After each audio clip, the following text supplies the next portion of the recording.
Salve pessoal, estamos de volta com a nossa segunda parte da aula de resolução de questões, perfeito? Que bom te ter aqui de volta, que bom que você voltou, a gente ainda tem bastante coisa para ver, tá? Então como é que foi? Tomou seu cafezinho, foi bacana, vamos se espreguiçar um pouquinho, vamos lá, pega o ar, puxa o fôlego, falta pouco, tá chegando a hora, com muita disciplina a gente vai buscar a tua aprovação. Essa segunda parte, a primeira a gente se debruçou bastante na área do direito constitucional. Essa segunda parte vai ser mais voltada ao direito administrativo. Vamos falar da administração pública, do qual no domingo você irá buscar a sua vaga. Vamos falar de improbidade administrativa e vamos falar de lei de acesso à informação. Perfeito? Vamos lá então, pessoal. Força na peruca que vamos nessa. Direito administrativo, nós estamos falando então da Lei 8.112, o regime jurídico dos servidores públicos federais. É a sua lei, é a lei que vai regulamentar a sua profissão, o seu trabalho e é o que você se tornará a partir de domingo. Servidor público federal, tá bem? Na Lei 8.112, então, no setor público, as formas contratuais e regimes de trabalho apresentam características específicas, reguladas por normas que visam assegurar a eficiência, transparência e a continuidade do serviço público. Em relação a essas formas contratuais e regimes de trabalho, assinale a alternativa correta. Vamos lá, letra A. Os servidores em regime estatutário possuem estabilidade adquirida após o cumprimento de requisitos legais, o que visa garantir a imparcialidade e continuidade no serviço público. Me apetece esta alternativa. Vamos guardar? Vamos ver o que tem nas outras? Ó, essa aqui, diferente das demais, é sim a alternativa correta. Perfeito? Vamos lá para o B? O regime estatutário permite maior flexibilidade nas condições de trabalho e contratação, com base em acordos diretos entre o servidor e a administração. Errado, erradíssimo na verdade. Quando eu falo de regime estatutário, eu estou falando de estatuto. Se eu estou falando de estatuto, eu estou falando de uma lei. E a lei que regula o serviço público é chamada de estatuto. Regime jurídico dos servidores, estatuto dos servidores, a mesma coisa. Pensa só que para o trabalhador que está na iniciativa privada, a lei que regula a relação entre este trabalhador e o seu patrão, e a sua patroa, e o seu empregador, é a CLT, a Consolidação das Leis Trabalhistas. No caso de um regime, ou melhor, no caso de um servidor público que adota o regime estatutário, este regime estatutário, ele não prevê essa flexibilidade de contratação. O servidor estatutário, para se tornar estatutário, ou ele é aprovado no concurso público, ou este servidor estatutário, ele está na condição de servidor público, veja bem, ele está em cargo comissionado, é o famoso CC, certo? Ele está em cargo em comissão, mas veja, o servidor público aprovado no serviço público e o servidor público de cargo comissionado, ambos são servidores estatutários, eles seguem a mesma lei. A única diferença entre estes dois, que é uma diferença bem gritante, é que o servidor público estatutário aprovado no concurso público, ele passa ao período, ele tem o período de estabilidade também. Ele tem o período de estabilidade. Já o servidor em cargo comissionado, este cargo comissionado é de livre nomeação e livre exoneração. Significa que hoje ele pode fazer parte da administração pública, pode ser chamado a participar da administração pública como servidor de cargo em comissão, mas amanhã também ele pode ser exonerado à vontade do seu administrador, à vontade de seu superior. Então, o regime estatutário, ele não permite acordos diretos entre o servidor e a administração. Ele justamente prevê a segurança jurídica dos seus trabalhadores, dos seus servidores. Perfeito? No regime seletista, que é vinculado pela CLT, o vínculo do servidor é temporário. com término automático ao final de cada exercício fiscal, conforme as exigências da administração. Errado também. No regime seletista, o vínculo do servidor não é temporário. Ele continua fazendo parte da administração. Ele só não vai ser chamado de servidor público. Aqueles que fazem parte da administração pública, mas não possuem um regime jurídico, não são regularizados através de um estatuto, são chamados de empregados públicos. Os empregados públicos, eles adotam então a lei, que é a CLT. Eles então estão no regime seletista. Errado, então, a alternativa C.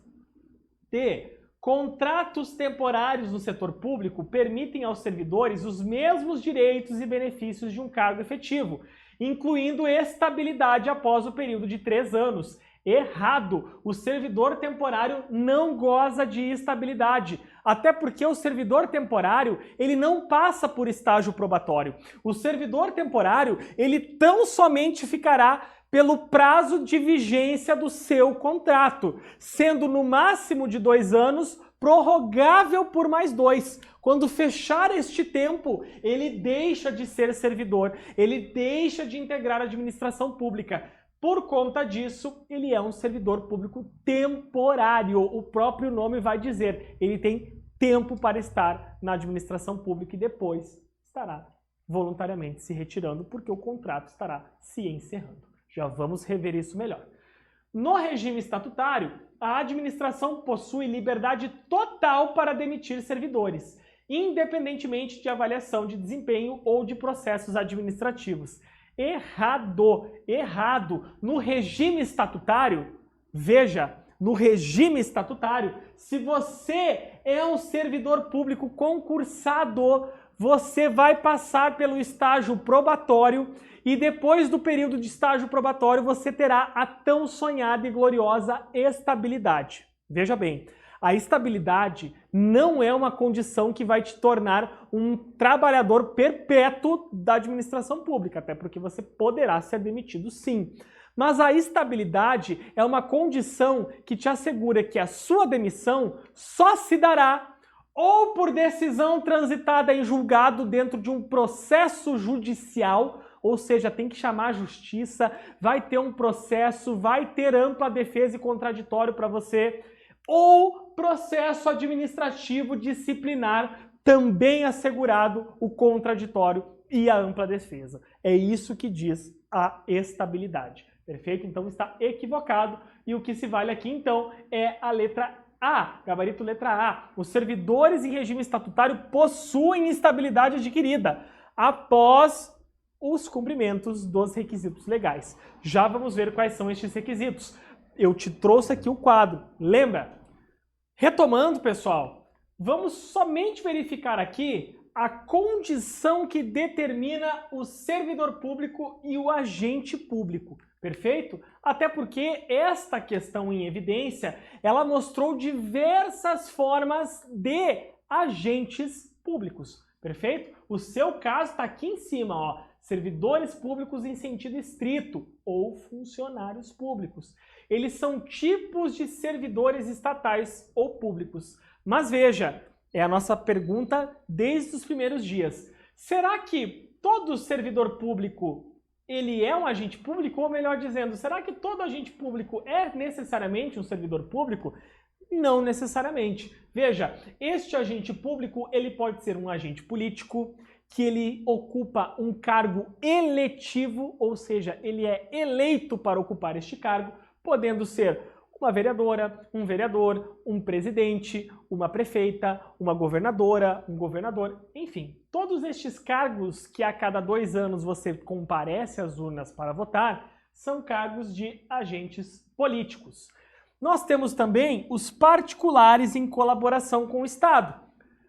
A função clássica de um particular em colaboração com o Estado é a do mesário, pessoal. Ele é um indivíduo, ele é um particular que não prestou concurso público, que não foi contratado como servidor temporário, mas sim ele se colocou à disposição do Estado para poder auxiliar em uma causa que é tão nobre como, por exemplo, as eleições. Perfeito? E aqui nós temos o grande manancial dos servidores estatais, que compreendem servidores militares, servidores temporários, empregados públicos e servidores públicos. Aqui está a principal diferença. Lembra no seu material, lá na aula de regime jurídico, a gente tratou da diferença entre o servidor público, o empregado público e o servidor temporário.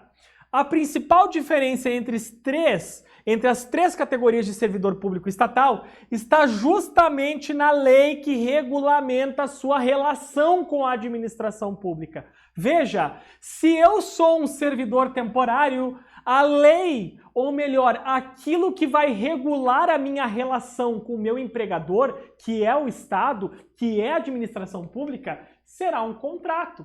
Este contrato ele é feito mais rapidamente para atender uma necessidade temporária de excepcional interesse público. Um exemplo bem importante aqui é o exemplo dos profissionais da saúde, que na época da pandemia de Covid-19 foram e celebraram contratos temporários com a administração pública, com hospitais, para a prestação de serviço da saúde de forma temporária. Diferente de um servidor público, até porque o servidor público ele presta um concurso público, ele presta o certame público. Dentro deste certame público você vê cada etapa ocorrendo. Seleciona a banca faz o edital prevê a inscrição, tem a prova prática quando necessária, tem a prova de títulos até o resultado final e a nomeação. O servidor temporário não. Ele é contratado rapidamente. Ele nasce para atender essa necessidade, que é uma necessidade que precisa ser urgente. O servidor público não. Quando a gente tem um concurso público, é o sinal de que o Estado quer para a sua administração, quer para a sua gestão, os melhores, as melhores mentes e cabeças pensantes que vão fazer e moldar a administração pública. E você está no melhor lugar porque você é o melhor. Você é o melhor que nós temos aqui. E este aqui é o cargo, este aqui é o seu destino, tornar-se servidor público. Dentro do seu serviço público, você terá uma lei diferente do empregado público. O seu vínculo jurídico, a lei que vai regular o seu trabalho é o Estatuto, é o regime jurídico único, é a Lei 8.112. O empregado público tem a lei que vigora, que é a CLT. Por isso que eu digo que o servidor público ele tem uma relação estatutária. O empregado público não, ele tem uma vinculação seletista. E o servidor temporário ele tem uma relação contratual somente. Perfeito? Servidor temporário não tem estabilidade jamais. O empregado público também não. Ele não vai ter estágio probatório, mas ele também não vai ter estabilidade. Significa dizer que ele pode ser demitido a qualquer momento? Não. Também é assegurado ao empregado público os mesmos direitos do serviço público.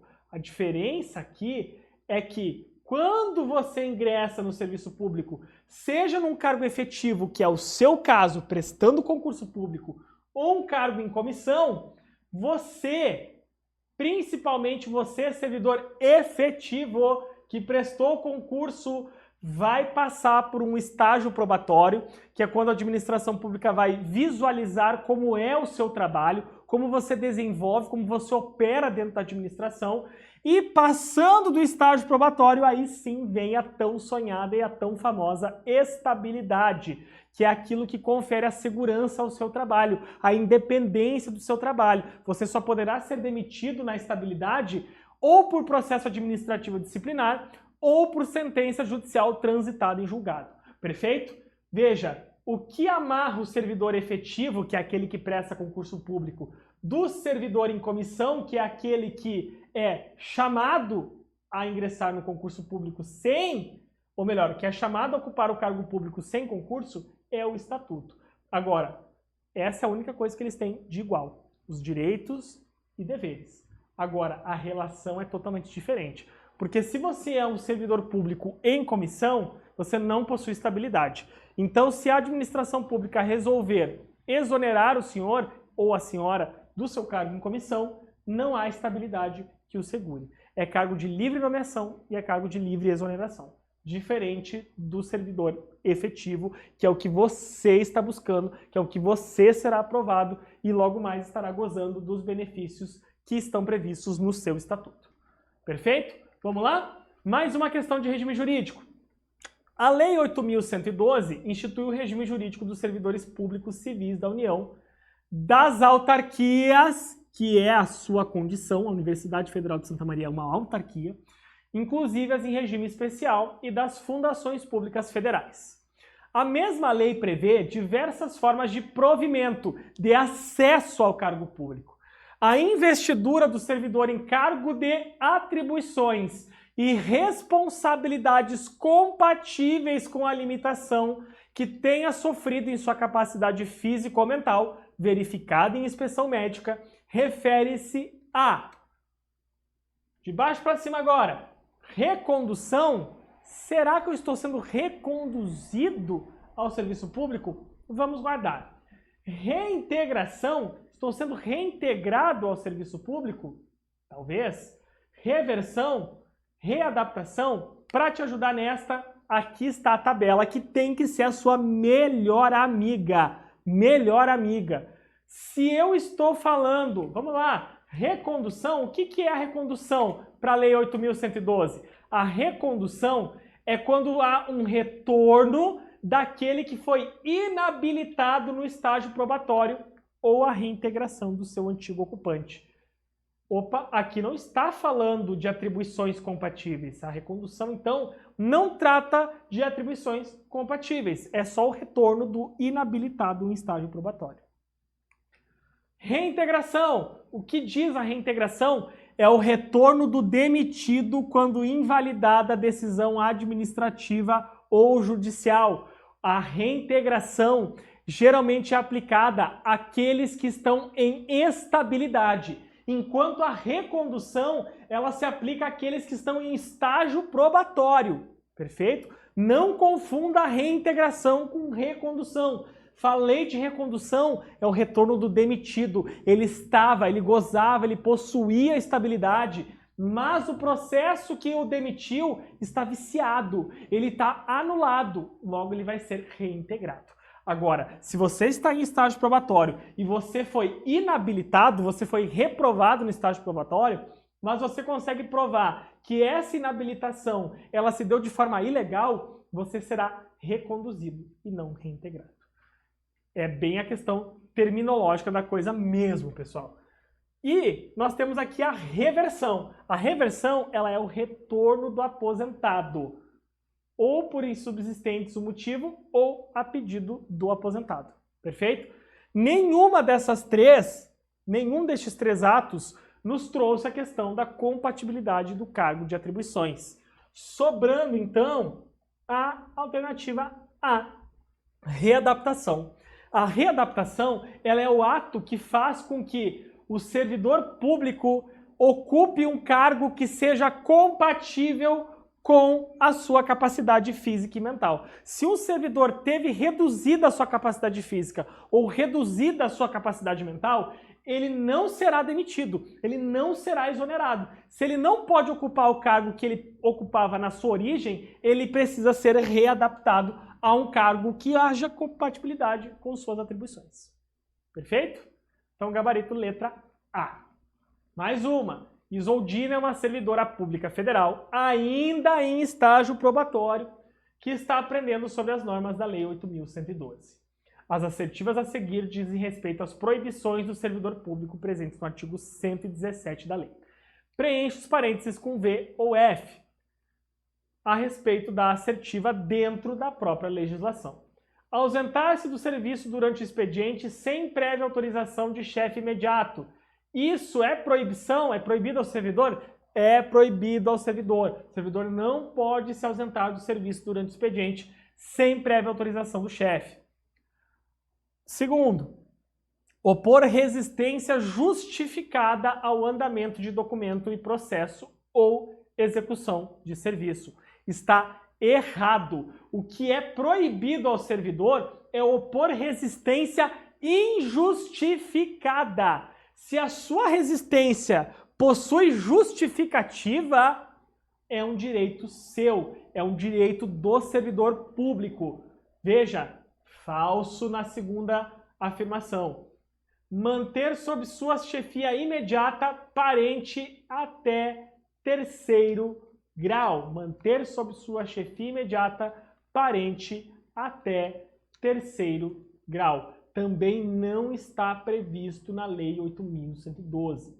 Proceder de forma desidiosa. Perfeito, proceder de forma desidiosa, proceder de forma a abandonar o seu cargo, a fazer desfeita da sua atribuição, é uma proibição do servidor público verdadeiro. E participar de sociedade privada como acionista e cotista também está falso. Existe sim as possibilidades e a gente vai ver agora. O gabarito então desta questão é a verdadeiro, falso, falso, verdadeiro, falso. Olha só, redação do artigo 117. Opor resistência? Não, não, não. Ó, veda a resistência injustificada. Se você justifica a resistência do porquê você não vai dar andamento a documento, a processo ou a serviço, é totalmente um direito do servidor. Perfeita? Manter sob sua chefia imediata parente até o terceiro grau. É falsa, porque ó, o artigo 117 da Lei 8.112 não menciona esta proibição. Perfeito? Ótimo, maravilha? Não tem então a previsão. E na última ali, que é falsa, participar de sociedade privada como acionista. Ó, o inciso 10 do artigo 117 permite ao servidor participar de sociedade privada na condição de acionista, cotista ou comanditário, desde que não exerça função de gestão ou administração. Você pode ser acionista ou cotista, só que você não pode ocupar um cargo de gestão ou de administração, porque pode gerar conflito com os interesses da administração pública, certo? Maravilha? Vamos para a próxima então. Antes era a Isaldina, agora é o Joanes. O Joanes está passando por um processo disciplinar em fase de encerramento. Todavia, desconhece as opções e resultados sobre prescrição no âmbito da administração pública. O que é o Instituto da Prescrição?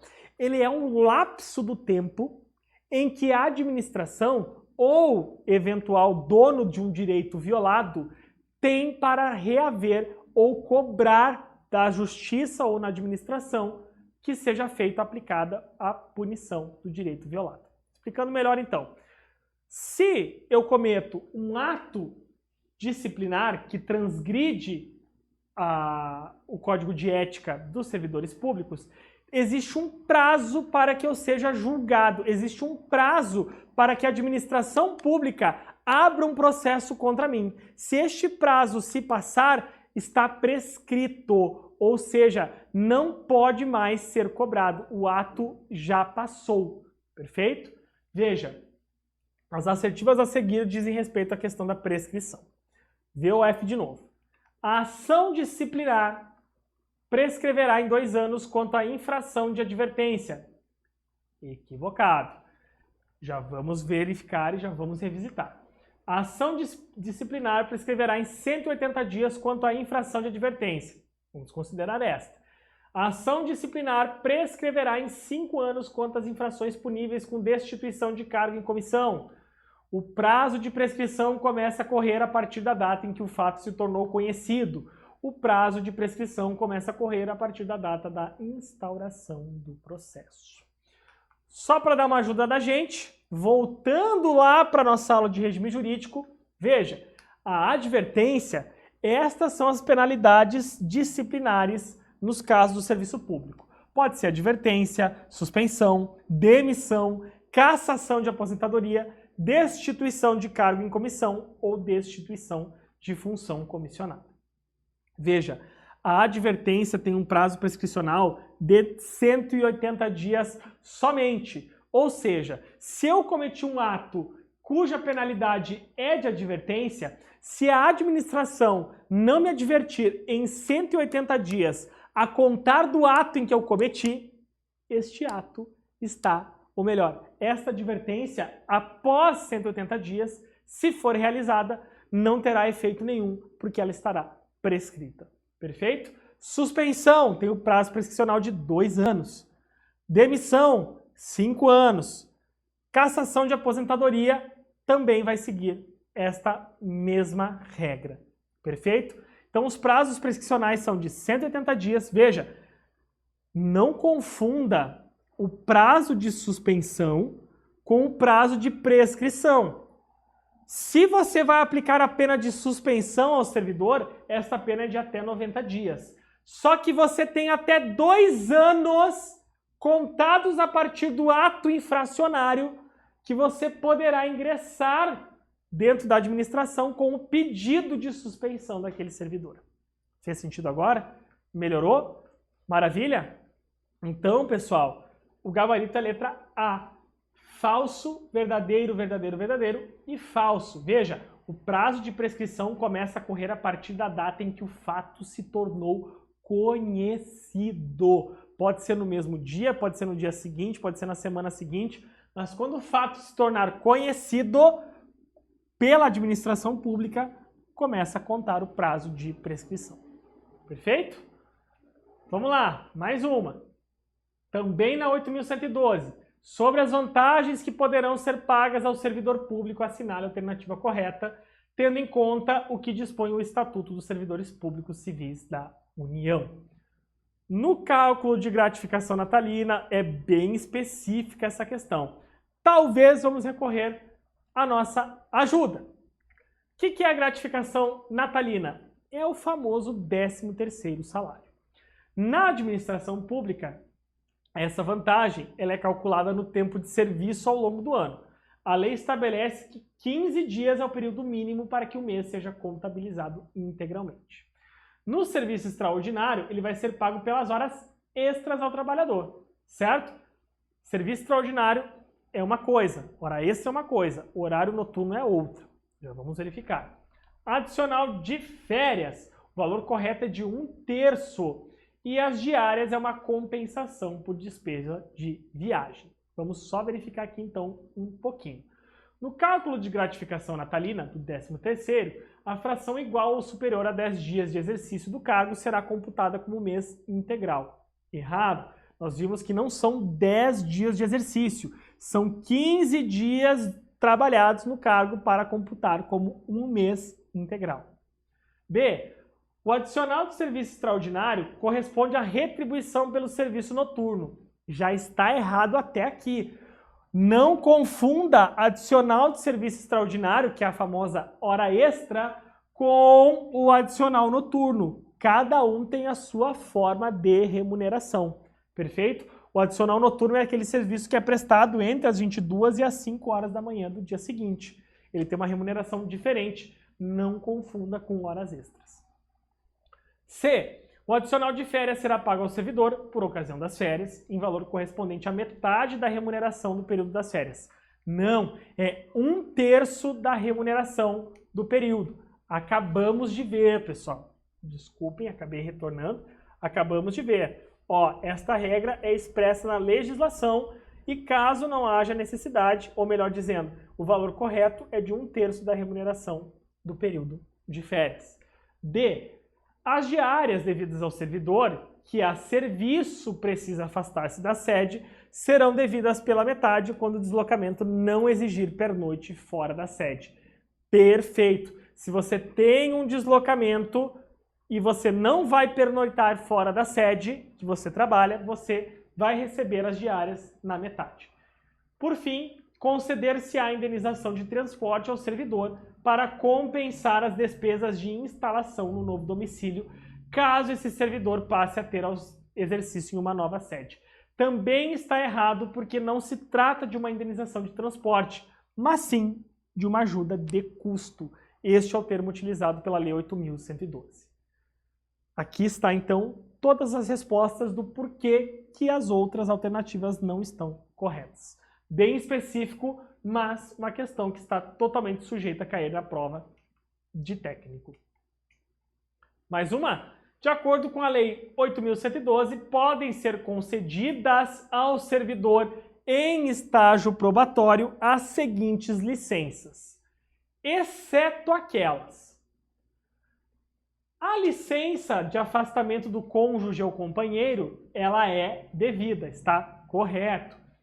A licença do servidor em estágio probatório para tratar de interesses particulares não é devida. Não é devida. É uma exceção. Não pode ser concedida ao servidor em estágio probatório.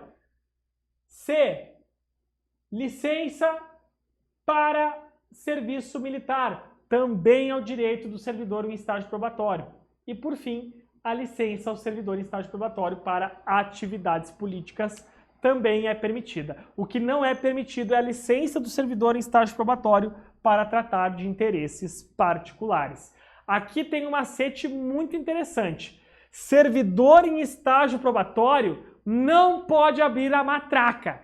Veja, matraca.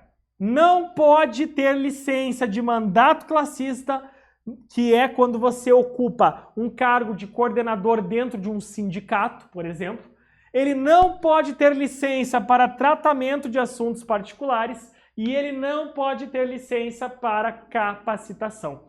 Tem que aguardar um pouquinho. E falando em aguardar, cuidado, cuidado. Lá no artigo 20 do seu regime jurídico, ele vai falar que o servidor, dentro do estágio probatório, esse prazo é de 24 meses. Mas está equivocado, porque o Supremo Tribunal Federal e o Superior Tribunal de Justiça já tiveram o julgamento. Nós já tivemos uma emenda à Constituição alterando o prazo de 2 anos para 3. Então são 3 anos de estágio probatório a ser cumprido. Passados 3 anos, você sim terá direito à estabilidade. Não contabilize, ignore estes 24 meses que a legislação dispõe. Atente-se à emenda constitucional 19 de 1998. Este prazo é de 3 anos. Perfeito? Maravilha? Vamos lá. Mudando um pouco de assunto, a gente está saindo da lei 8.112, que é o regime jurídico, e agora a gente vai entrar numa lei complementar a este regime jurídico. Perfeito? Veja. Melhor dizendo, a gente falou na nossa primeira parte que lá no artigo 37 da Constituição, a administração pública ela vai se regir por uma série de princípios. O princípio da legalidade, impessoalidade, moralidade. Lembrou? Lembrou? Maravilha? Publicidade e o último, eficiência. É o LIMP. Leva contigo para a tua prova, lá no artigo 37. Se o servidor público ele fere os princípios da administração pública, se um servidor público que ocupa este cargo tão importante e essencial, ele viola as regras, ele enriquece ilicitamente, ele causa prejuízo doloso à administração, ele está cometendo um ato de improbidade administrativa. É a partir desse momento que nós vamos tratar da Lei 8429 de 1992, que é a Lei de Improbidade Administrativa. A Lei de Improbidade Administrativa, pessoal, sofreu ainda agora, no ano de 2021, pela Lei 14.230, uma alteração consubstancial, importantíssima, tá? Nós vamos ver isso agora a partir daqui. Presta atenção. Vamos lá. Questão técnico de enfermagem, Fundatec 2024. A Constituição Federal, em seu artigo 37, parágrafo 4º, refere os atos de improbidade. Com base no referido artigo, em relação ao que os atos de improbidade administrativa importarão, assinale V para verdadeiro ou F se falso. Vamos lá então olhar os seguintes atos, ou melhor dizendo, quando o enunciado me diz a relação aos que os atos de improbidade importarão, nós estamos falando das penalizações, tá? As penalizações. Se você é condenado por improbidade administrativa, você está suscetível à suspensão de direitos políticos? Sim, está. Perda da função pública? Também está. Indisponibilidade de bens e ressarcimento à administração, ressarcimento ao erário? Também. Ó, gabarito letra C, verdadeiro, verdadeiro, verdadeiro. Nós já vamos entender melhor esta condição. Mais um, técnico de enfermagem, Fundatec 2024. O Hospital São Miguel é uma entidade pública que atende apenas pelo SUS.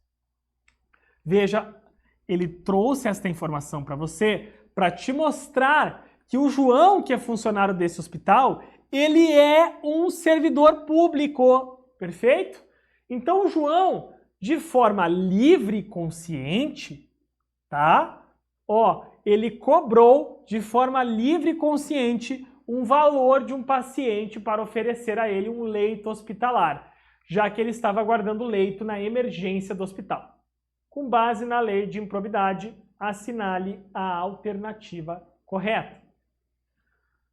Para te ajudar nessa questão, você precisa entender que, atualmente, pela reforma da lei de improbidade lá em 2021, somente é ato de improbidade administrativa, foca aqui em mim, somente é ato de improbidade administrativa e somente se adota e se entende aquilo que é feito de forma livre e consciente, ou seja, aquela atitude, um ato que é feito com dolo, D-O-L-O, dolo, intenção de prejudicar, consciência de prejudicar a administração pública, certo? Esta é a principal alteração causada pela Lei 14.230 na Lei 8.429 de 92. Somente a improbidade administrativa agora, os atos que são feitos de forma livre e consciente pelo servidor público que visem ou causar enriquecimento ilícito a este agente, ou causar prejuízo ao erário, à administração pública, ou violar um princípio da administração pública. Perfeito? São 3 formas de improbidade administrativa. Vamos resolver então? Ah, João não praticou nenhum ato de improbidade administrativa. Tá errado. João buscou apenas auxiliar o paciente, sem intenção de cometer qualquer ilícito. Não. Ele estava de forma livre e consciente. Se João tivesse feito isso de forma culposa, sem a intenção, aí sim, de fato ele estaria fora do cometimento do ato de improbidade administrativa. Mas não é o caso. Ele foi de forma livre e consciente oferecer um leito, cobrando de um paciente por isto, sendo que ele está numa entidade pública, ele é servidor, ele é funcionário de uma entidade pública que atende o SUS. Ele faz parte da administração pública. Sendo parte da administração pública, o João, então, ele é servidor público e está submetido à improbidade administrativa. Lembra aquele conceito de agente público que nós vimos anteriormente? Inclusive os particulares em colaboração com o Estado. O mesário que está exercendo o seu ato e seu papel heróico de mesário, coisa linda, maravilhosa, um beijo para você que foi mesário. Você está suscetível à lei de improbidade administrativa. Você tem que zelar pela moralidade administrativa, certo? Inclusive, estes agentes também estão submetidos à lei de improbidade. João cobrou o valor, mas não estava tendo enriquecimento ilícito. Não, pois nada impede que funcionários cobrem valores para conceder benefícios. Tudo impede. Veja, você não pode enriquecer de forma ilícita. Se o serviço é público e você é um servidor deste serviço público, você não pode cobrar por fora aquilo que já é fornecido gratuitamente. Perfeito? Você também está sendo remunerado por esta entidade administrativa, por esta entidade pública. Você não pode cobrar por fora, não. Jamais. Esta C está extremamente equivocada. D. João praticou o ato de improbidade tendo em vista que a forma livre e consciente quer dizer que ele agiu de forma dolosa. Perfeito! Ele agiu de forma dolosa, ou seja, com intenção. Agir de forma dolosa é agir com intenção de prejudicar a administração pública. E é isto mesmo que tipifica a conduta de improbidade administrativa. Por fim, João praticou o ato de improbidade administrativa tendo em vista a forma livre e consciente, que quer dizer que ele agiu de forma culposa. Não! Forma culposa não tipifica improbidade administrativa. Porque quando é culposo, você não tem intenção. E se você não tem intenção, você não comete ato de improbidade administrativa. Show? Mais uma. Vamos lá. Ou melhor, vou passar aqui só para te mostrar. São 3 os atos de improbidade. Ou enriquecimento ilícito ao agente, ou o dano ao erário ou violação aos princípios da administração pública. Estes 3 artigos que estão na Lei 8.429, eles são respectivamente o artigo 9º, o artigo 10º e o artigo 11º. Muita atenção nesse aspecto, perfeito? E aqui então alguns dos danos.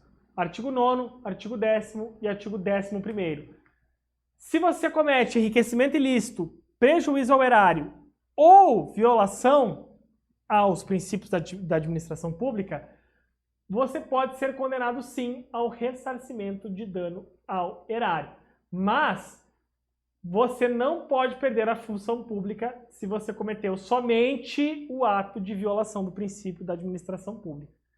Outro ponto que eu lhe chamo a atenção, suspensão de direitos políticos. Se for cometido o ato de enriquecimento ilícito, você pode perder os direitos políticos até 14 anos. Se for prejuízo ao erário, até 12. Se for por violação aos princípios da administração pública, não perde os direitos políticos, não tem suspensão de direitos políticos. Então pense só que eles ou melhor, cada ato de improbidade ele vai escalonando, certo? A menor. O enriquecimento ilícito é o mais gravoso, o dano ao erário é o mediano e, por fim, a violação ao princípio, ou melhor, a violação ao princípio da administração pública é o mais brando, mas ainda assim é ato que configura improbidade administrativa.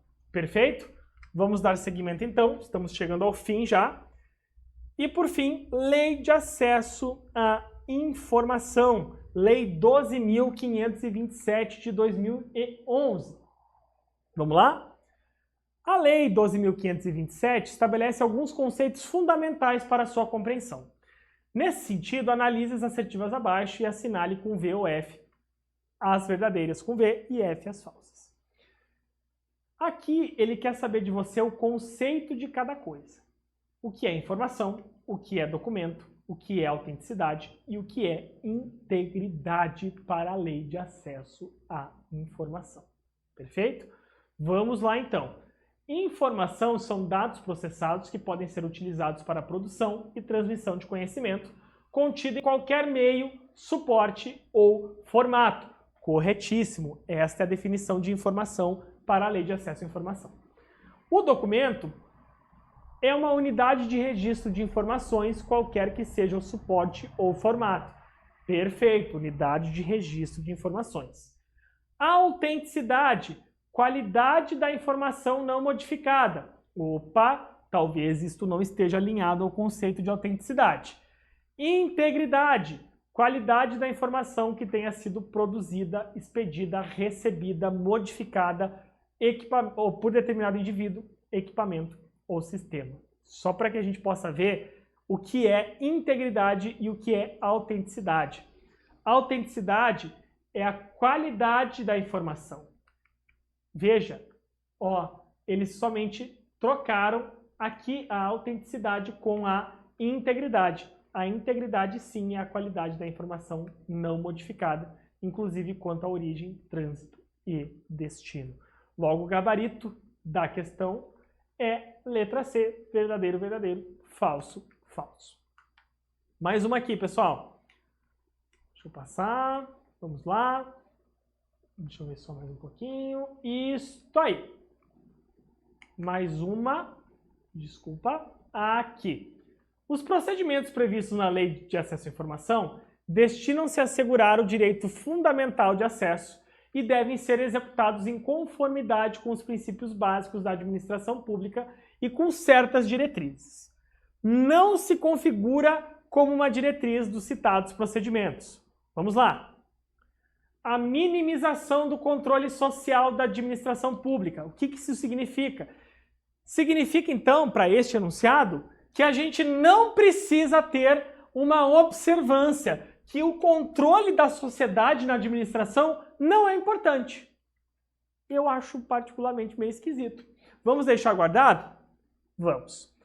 B. A divulgação de informações de interesse público, independentemente de solicitação. Perfeito. É uma diretriz da Lei de Acesso à Informação. C, o fomento ao desenvolvimento da cultura de transparência na administração pública. Isso é muito positivo. Salve, pessoal! Estamos de volta com a nossa segunda parte da publicidade, transparência na administração pública. Isso é extremamente positivo. Observância da publicidade como preceito geral e do sigilo como exceção. Ótimo, corretíssimo. A utilização dos meios de comunicação viabilizados pela tecnologia da informação.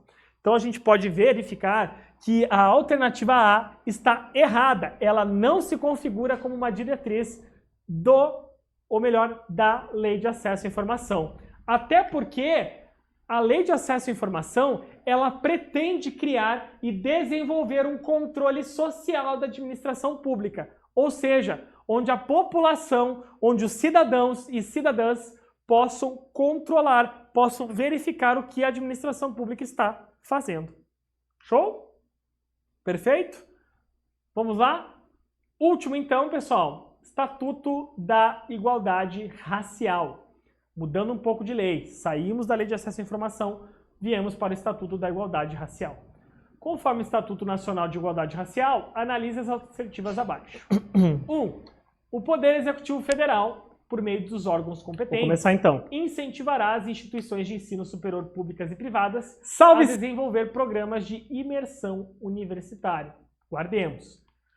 Consideram-se políticas públicas as ações, iniciativas e programas adotadas pelo Estado no cumprimento de suas atribuições institucionais. E 3. O poder público garantirá que o segmento da população negra vinculado aos seguros privados de saúde sejam tratados sem Salve, salve, pessoal! Bom dia! Para que a gente possa responder esta pergunta, vamos lá para o artigo 13 da legislação do Estatuto da Igualdade Racial, que vai nos dizer que o Poder Executivo Federal, por meio dos seus órgãos, incentivará a instituição corre pro banheiro, superior, volta para cá, que a gente tem mais assunto para revisar. Perfeito?